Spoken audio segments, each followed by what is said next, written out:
মতো যুক্ত মহাদেব তোমার হেতু নাই কোনো তার প্রতি কিছু নাই তোমার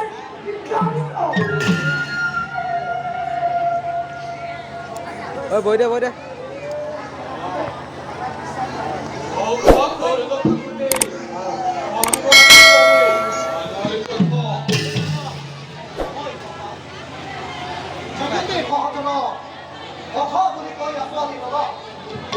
অঙ্গরাজ্য দান করি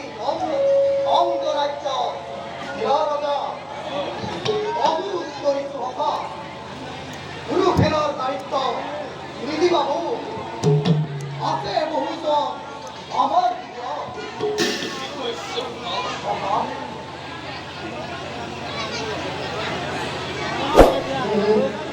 আদি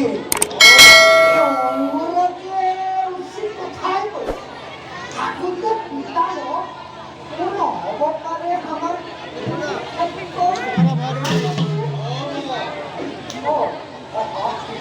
আমায় নিশ্চিত কোথায় বলি পিতামহকে দিয়া গুরু ফেরার দায়িত্ব পিতামহর নির্দেশ অহিন্দ্র নাগপুর না থাকে আছে ভবিষ্যৎ